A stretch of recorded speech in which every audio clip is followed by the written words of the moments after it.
The fundamental flaw of Lockean property, capital hoarding versus evolutionary bidding. Abstract.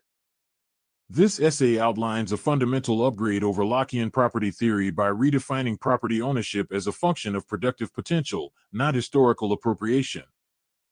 In this framework, subjective expected utility from the use of property is credibly revealed through market bids, constrained by the bidder's capacity to pay. The system aligns with evolutionary principles by ensuring that capital flows toward its most productive users and punishes hoarding via proportional reputational or enforcement costs. The mathematical appendix formalizes this logic and proves that the highest credible bid is a dominant strategy under evolutionary capitalist ethics, including mechanisms to correct over- and underestimation of productivity. 1. Introduction, From Locke to Evolution. Lockean property rights are founded on the principle of initial acquisition through labor, followed by absolute ownership.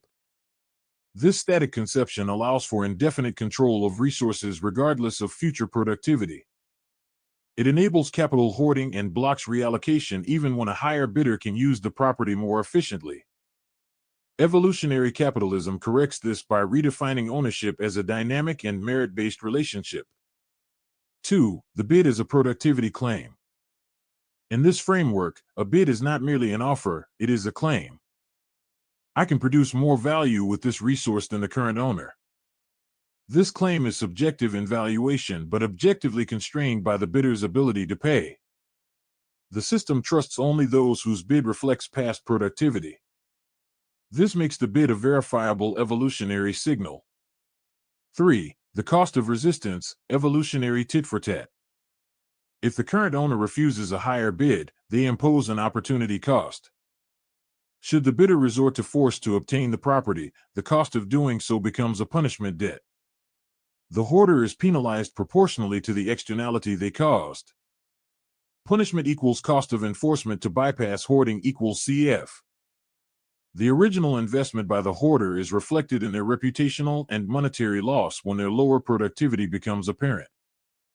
4. Correcting error, bidder success and failure. Because expected productivity is subjective, the system must also evolve mechanisms to handle incorrect forecasts. If the bidder was right, their successful use of the property results in measurable gains, enhancing their reputation and increasing their ability to win future bids. If the bidder was wrong, their overestimation leads to a reputational penalty and financial loss, naturally selecting against false claims of productivity. Thus, the system filters noise from signal. Only those whose subjective expectations regularly match reality rise in power, ensuring a feedback loop between bidding accuracy and long-term control of capital. 5. Evolutionary pressure and systemic deviation. Every deviation from optimal productivity generates evolutionary pressure, not only on the individual actor who misallocates or hoards capital, but on the reputational monetary system itself.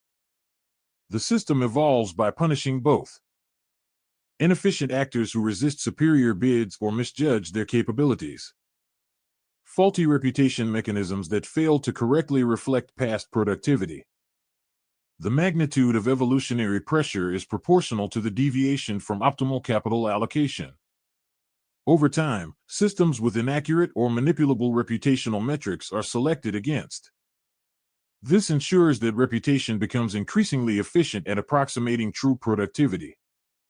And crucially, reputation is the monetary system in evolutionary capitalism. It is the signal that governs access to property, capital, and influence. Money is not a separate entity, it is an index of reputation, earned through past productive behavior and used to bid on future productivity. 6. Replacing moral absolutism with market fitness. This system discards moral rights-based justifications in favor of evolutionary meritocracy.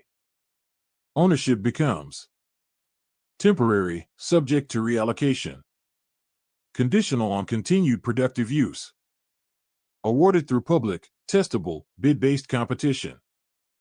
Property is thus no longer a right but a capital lease from the evolutionary market, constantly tested through competition. 7. Evolutionary stability and repeated interactions. Because all interactions are transparent and reputational, refusal to cooperate when outbid incurs long-term costs.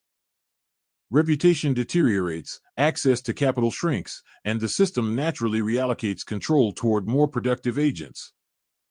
This dynamic equilibrium is an application of evolutionary tit-for-tat in resource allocation. Conclusion: bids are the language of productivity in an evolutionary economy. When backed by real capital, they serve as credible claims to ownership. A system that prioritizes bids over historical claims outcompetes one that honors past labor over future potential. The evolutionary capitalist ethic ensures that property flows toward the highest use actor, not the oldest occupant. Reputation is money, and money is reputation, an evolutionary currency reflecting one's past fitness and future potential.